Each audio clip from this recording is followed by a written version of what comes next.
اسود انسی انس بن قجہ سے منسوب تھا، اس کا نام اولا تھا، اسے ذو الخمار بھی کہتے تھے اور ذو الخمار بھی۔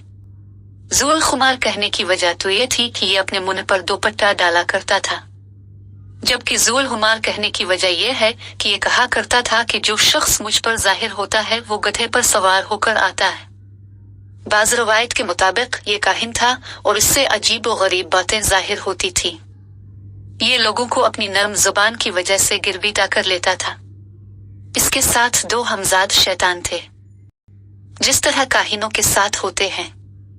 روایت میں آتا ہے کہ فارس کا ایک باشندہ بازان، جسے کسرا نے یمن کا حاکم بنایا تھا، اس نے آخری عمر میں قبول اسلام کیا اور سرکار نے اسے یمن کی حکومت پر برقرار رکھا۔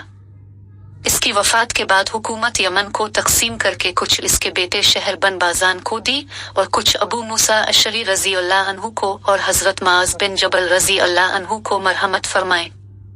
اس علاقے میں اسود انسی نے خروج کیا اور شہر بن بازان کو قتل کر دیا اور مرزبانہ جو کہ شہر بن بازان کی بیوی تھی اسے کنیز بنا لیا۔ فرد بن مسیک نے جو کہ وہاں کے عامل تھے اور قبلہ مراد سے تعلق رکھتے تھے، انہوں نے حضور کو ایک خط لکھ کر مطلع کیا۔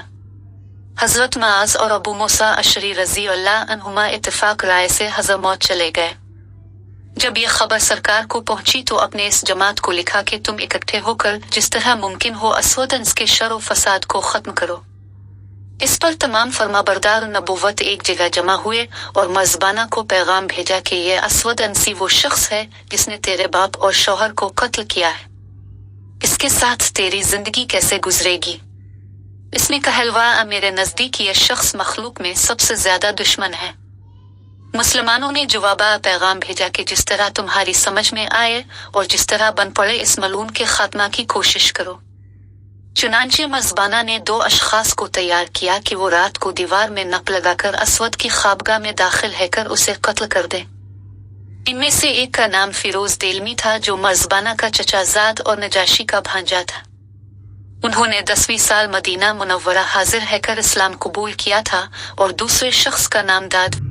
بہرحال جب مقررہ رات آئی تو مرزبانہ نے اسود کو خالص شراب کثیر مقدار میں پلا دی، جس سے وہ مدہوش ہو گیا۔ فیروز دیلمی نے اپنی ایک جماعت کے ساتھ نپ لگائی اور اس بدبخت کو قتل کر دیا۔ اس کے قتل کرتے وقت گائے کے چلوانے کی طرح بڑی شدید آواز آئی۔ اس کے دروازے پر 1000 پہرے دار ہوا کرتے تھے۔ وہ آواز سن کر اس طرف لپکے مگر مرزبانہ نے انہیں یہ کہہ کر مطمئن کر دیا کہ خاموش رہو، تمہارے نبی پر وحی آئی ہے۔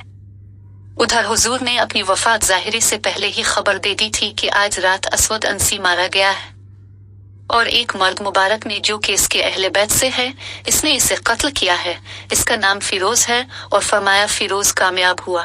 تمام ناظرین سے گزارش ہے کہ ہمارے چینل کو سبسکرائب، لائک اور شیئر ضرور کریں تاکہ ہر نئی آنے والی ویڈیو آپ کو وقت پر ملتی رہے۔